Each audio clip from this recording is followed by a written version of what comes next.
Você é o tipo de pessoa que diz que animal é melhor do que gente?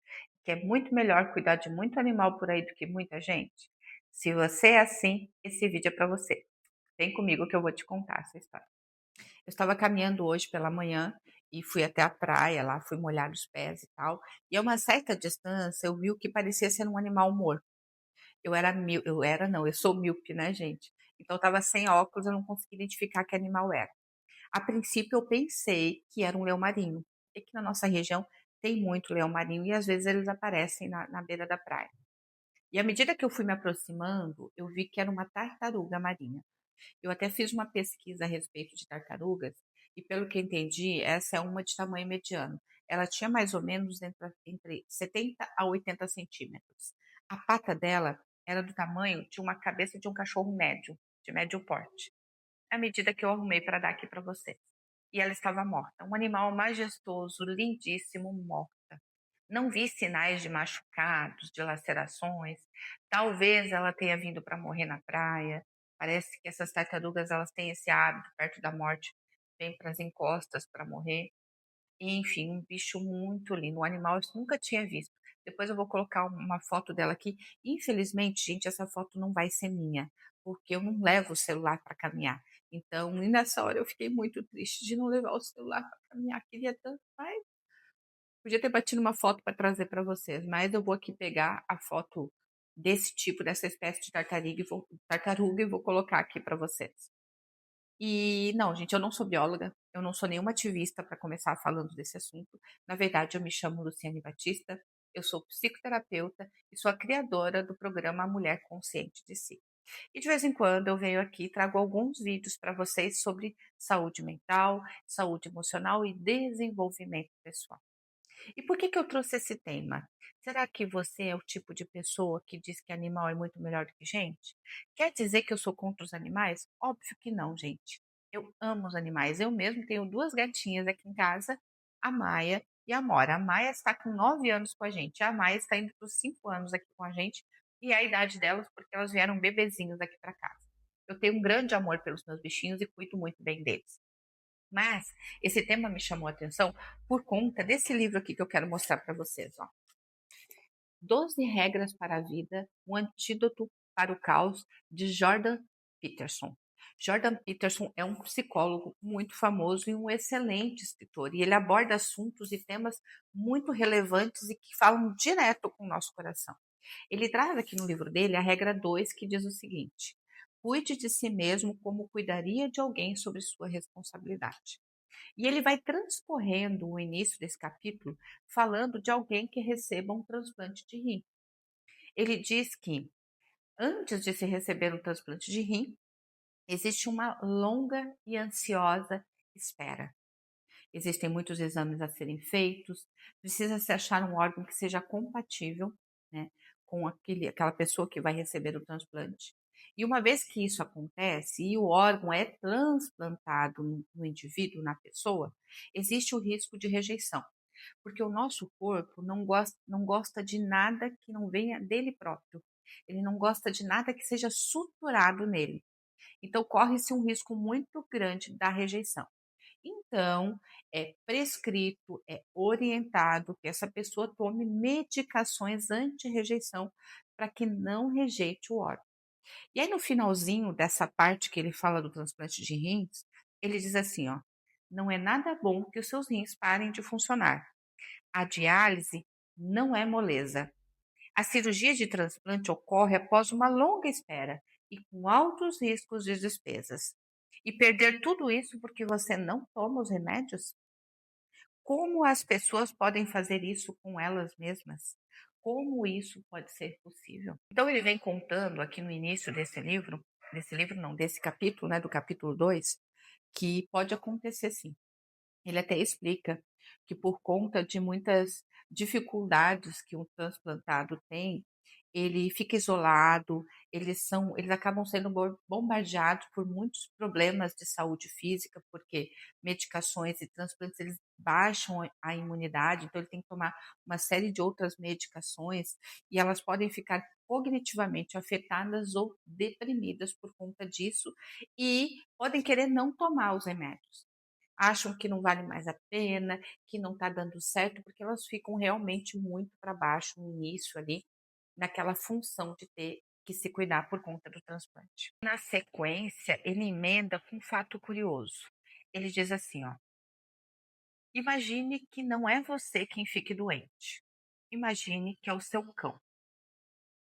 Então, você se importa com ele. Suas ações de levar ao veterinário, ele vai contando aqui, provam isso. De fato, na maioria das vezes você se importa mais. As pessoas são mais cuidadosas ao comprar e administrar remédios para os seus animais de estimação do que para si próprias. E isso não é bom. Mesmo sobre a perspectiva do seu animal de estimação, isso não é bom. Ele provavelmente o ama e ficaria mais feliz se você tomasse os remédios de que precisa, até porque você tem que estar vivo para cuidar do seu animal de estimação. E por que eu estou trazendo isso para vocês hoje, gente? Porque sim, nós cuidamos mais do outro e até dos animais de estimação do que cuidamos de nós mesmos. Sempre deixamos de lado a pessoa mais importante da nossa vida, que somos nós.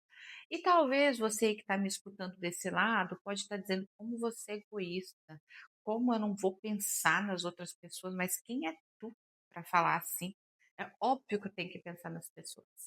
E não, gente, eu não estou falando que a gente não tem que pensar nos outros, que não temos que ser empáticos, que não temos que ser altruístas muitas vezes, sim. Eu estou dizendo que até mesmo para pensarmos no outro, precisamos pensarmos em nós primeiro. Precisamos cuidar da gente primeiro, precisamos estar bem conosco primeiro, para que então a gente possa então prestar um bom cuidado para o próximo. É nesse sentido que eu estou falando aqui. Fica comigo até o final do vídeo, porque esse vídeo está muito interessante. Ele tem algumas camadas, sim. Vou tentar não fazer ele tão extenso. Então fica comigo. Certa vez eu li sobre uma história que falava da Marcha da Morte. O que era a Marcha da Morte? A Marcha da Morte ela ocorreu em 1900 e acho que antes de 1945, 1944, por aí, teve várias marchas da morte, gente. E o que consistia a Marcha da Morte?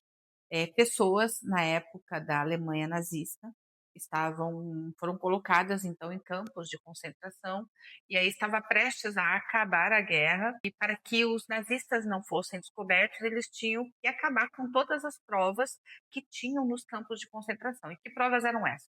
As pessoas que eram torturadas, que eram machucadas, que eram judiadas, que estavam lá com trabalhos forçados. Então, antes que o exército, acho que era o exército americano, ele viesse, as tropas, então, nazistas, elas pegaram, e aí eu estou falando de um campo de concentração, que eu não estou falando que todos foram assim, como eu falei, houveram várias marchas da morte, eu estou falando de uma específica. Pegaram as pessoas que estavam ali naquele campo de concentração, mulheres, homens, crianças, idosos, e começaram a fazer uma marcha ao longo da neve. Era inverno, muito frio e nevava muito. Levaram carrocinhas, essas carrocinhas que eram levadas eram para levar mantimentos e tudo mais, até não eram para as pessoas ali, os presos ali, né? Eram para os próprios alemães mesmo do exército ali usarem aquela alimentação e tudo mais. Só que quem tinha que carregar as carrocinhas eram as pessoas, eram aquelas pessoas que tinham sido capturadas.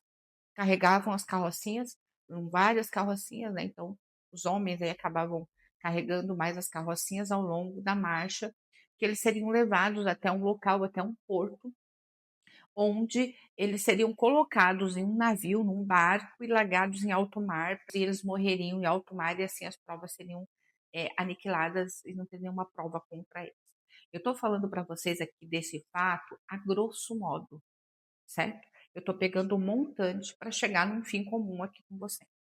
Durante o caminho, o que parecia para aquelas pessoas que estavam ali, que seria um empecilho para que eles pudessem chegar, porque eles não sabiam que eles iam morrer, eles seriam levados até esse navio, que eram as carrocinhas que pareciam um empecilho porque teriam que carregar mais peso, foi o que salvou a vida de muitos ali. Então, algumas pessoas, né, os homens mais fortes, aqueles que ainda tinham um pouco mais de força, né, carregavam, botavam em cima da carrocinha mulheres, crianças e idosos. E alguns outros iam trocando, iam se revezando para puxar aquela carrocinha para chegar até o fim do trajeto, mesmo que não soubesse que iriam morrer.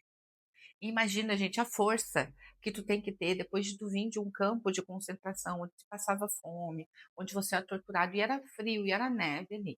E essas pessoas, elas iam indo até esse porto lá no final, onde seriam aniquiladas e não sabiam. Um pouco antes, ou na metade do caminho, não me lembro bem da história, de chegar lá perto desse porto, os exércitos americanos encontraram, né, acabaram que capturaram os alemães, né, os nazistas na época, e salvaram as pessoas, né. E onde que eu quero chegar com essa história?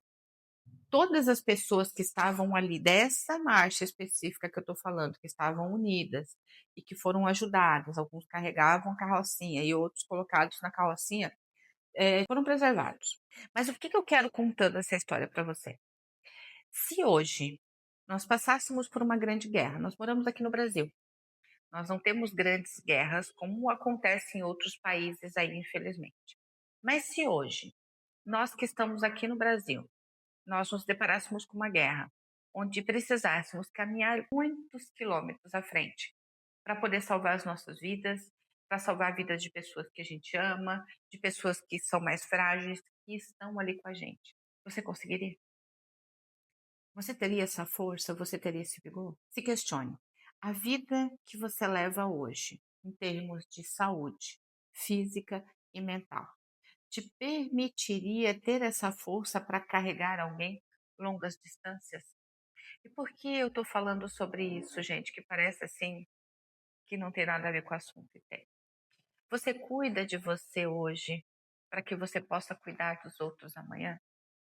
Você cuida de você hoje como plantio para que você tenha uma colheita lá na frente? Durante os meus atendimentos e em muitos vídeos aqui eu falo sobre o cuidado com a saúde mental, o cuidado com a saúde física. E a importância é você olhar para isso. Você tem força para carregar alguém que você ama no colo se precisar correr, por exemplo, num desastre natural? Você entende a relevância e a importância de fazermos atividade física, seja uma caminhada, uma corrida, uma academia para quem gosta, uma aula de dança, de você cuidar da sua alimentação para que você, em um momento difícil, você tenha o fôlego necessário para poder ajudar você, cuidar da sua vida e também da vida de quem você ama. E poder brincar com os seus netos, é o meu caso, eu já sou vovó, né? E ontem eu fui brincar com os meus netos, eu consigo correr com eles. Eu já tenho 51 anos, eu consigo correr com eles. Óbvio que eles correm mais rápido do que eu, né, gente? Mas eu consigo correr, eu consigo brincar, eu consigo pegar no colo, eu tenho essa força. Por quê? Porque eu cuido da minha saúde física. Venho cuidando e vou cuidar minha vida inteira da minha saúde emocional e da minha saúde mental e também do meu desenvolvimento pessoal. Então, meu recado aqui hoje é: cuide de você, como disse Jordan Peterson, como cuidaria de alguém ou de algum animal sob sua responsabilidade. Tanto as pessoas como os animais são importantes e merecem o nosso cuidado. Mas a pessoa mais importante que precisa de cuidado é você. E você? Tem esse cuidado? Tem cuidado da pessoa mais importante que a partir de você você consegue cuidar de todo o resto e tem força para todo o resto? Esse é meu vídeo para você. Se essa história aqui falou com você de alguma forma, se você gostou, comenta aqui nos comentários para mim o que você achou disso. Ou dá só um joinha que você gostou. Me segue no canal. Compartilha esse vídeo para quem precisa ouvir essa história, que essa pessoa possa aprender a cuidar de si, a entender que tudo que a gente faz para cuidar da gente hoje é plantio. Você não vai colher os resultados rapidinho, não. Porque a gente já quer começar caminhando hoje e já quer correr uma maratona amanhã. Isso não vai acontecer. Tudo é plantio. Você quer correr uma maratona? Ótimo, tem meu apoio. Mas você vai ter que começar caminhando. Depois você vai ter que alternar para a corrida. Depois você vai ter que mudar a sua alimentação, porque tem certos alimentos que deixam a gente mais preguiçoso, vamos botar assim, deixam a gente mais para baixo e a gente não tem o fôlego e a força necessária para correr. Então, tudo é plantio. Hoje você planta, amanhã, e não é o amanhã de 24 horas, gente, é o amanhã de um período fazendo essas ações o tempo todo você vai colher. seja para sua saúde física, seja para alguma coisa que você quer realizar. Cuide de você, como você cuidaria de alguém ou de algum animal sobre a sua responsabilidade. Esse é meu vídeo por hoje. Um beijão, gente.